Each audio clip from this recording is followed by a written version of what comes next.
नसीब का लिखा। 15वीं सदी की यह बात है। किसी गांव में एक बहुत ज्ञानी पंडित रहता था। पंडित आजू बाजू के सारे गांव में बहुत प्रख्यात था और उसी वजह से धनवान भी। पंडित का परिवार ज्यादा बड़ा नहीं था। पंडित अपनी पत्नी के साथ अपने बहुत बड़े घर में अकेला रहता था, क्योंकि पंडित को कोई बेटा नहीं था। एक बेटी थी जिसका विवाह एक गांव श्रीमंत नाम के लड़के से हो चुका था। पंडित ने शादी से पहले ही अपने होने वाले दामाद की अच्छे से जांच पड़ताल की और फिर अपनी बेटी का भविष्य भी ठीक से पढ़ा था। तब जाकर बेटी की शादी की थी। लेकिन चंद सालों में ही पंडित के दामाद का बुरी आदतों में चुंगल फंस गया। जुआ और शराब की बुरी लत लग गई। उन्हें सड़क पर लाकर रख दिया। बेटी अपनी अपनी बेटी की ऐसी दुर्दशा देखकर पंडित की पत्नी काफी दुखी होती थी और अक्सर पंडित को कहा करती थी, तुम जाकर उनकी मदद कराओ। पंडित हमेशा अपनी बीवी को यह कहकर मदद करने के लिए मना कर देता था कि अभी कुछ समय के लिए उनका बुरा वक्त चल रहा है। हम चाहें तो कितनी भी कोशिश कर लें, पर उनके नसीब नहीं बदल सकते हैं। उन्हें जो मिला है वो पाएंगे। वो पंडित की ऐसी बातें सुनकर उनकी पत्नी काफी दुखी हो जाती है और कहती है, मन ही मन सोचती है, कैसा स्वार्थी पिता है जो अपनी बेटी को इतने कष्टों में देखकर भी उसकी मदद करने के लिए मना कर रहा है।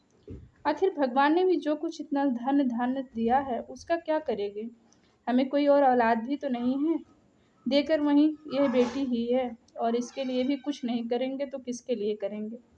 ऐसी पंडिताइन सोचती थी। ऐसा नहीं कि पंडित अपनी पुत्री से प्रेम नहीं करता था, लेकिन उसके अपनी पुत्री की कुंडली में अच्छे से ही पड़ी थी और यह सब पहले से जानता था कि वह चाहे कितने भी लड़कों से किसी भी लड़की से शादी करता, लेकिन उसके जीवन में यह समय आने वाला ही था और बिना ही भुगते इसका छुटकारा नहीं मिलने वाला था।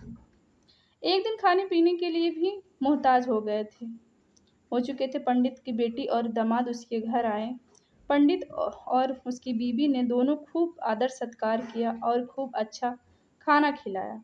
बेटी और दामाद पंडित की से सहायता मांगने की हिम्मत तो ना हो सकी। वह बिना बोले ही वापस घर को लौटने लगे। लेकिन माँ तो माँ होती है ना।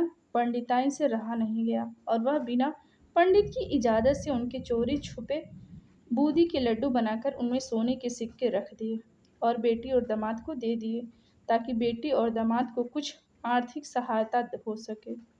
पंडिताइन यह भी नहीं जान गई कि बेटी और दामाद शर्म के मारे मदद मांगे नहीं रहे हैं। इसलिए उन्हें बेटी और दामाद को भी लड्डू में छिपे सिक्के के बारे में कुछ नहीं बताया। जाहिर सी बात है कि वो जब घर पे वापस जाएंगे तो लड्डू ही खाएंगे, तो उन्हें उनमें सोने के सिक्के मिल जाएंगे। इस तरह बिना उनसे मांगे ही मदद भी पहुंच जाएगी। यह सोचकर पंडिताई ने मन ही मन अपनी बेटी की मदद करने के लिए खुश होने लगी। पंडित के दामाद और बेटी उन दोनों का आशीर्वाद लेकर घर से वापस के लिए रवाना हो गए। उन दिनों गाड़ियां तो नहीं होती थी, घोड़ा गाड़ी या बैलगाड़ी चलती थी। पैसे ना होते हुए भी चीज़ों के लेन देन किससे व्यवहार होता था।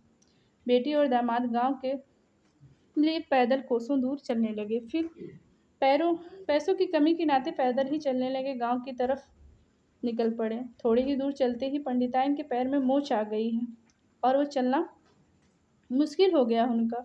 पंडित के दामाद ने सोचा कि और देखा कि बीवी अब बिल्कुल नहीं चलने में सक्षम है, तो उन्होंने एक टांगा अपने घर तक किराए पर ले लिया।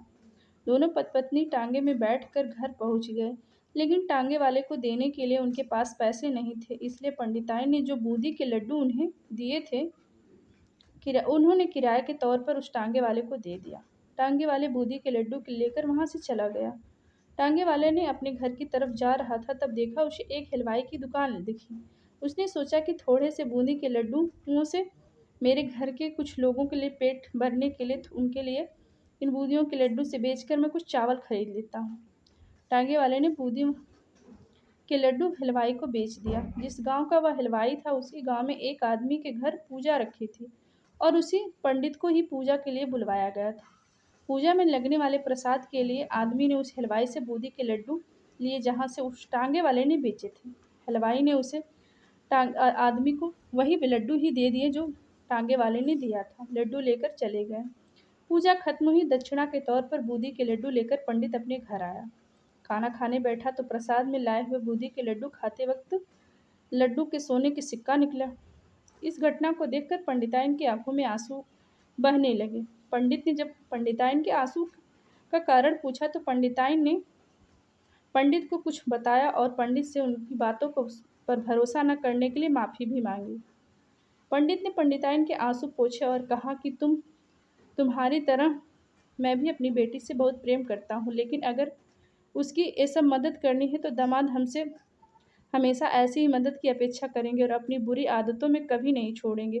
पंडिताइन भी अब पंडित की बातों से सहमत हो गई। 2-3 महीने बीत गए।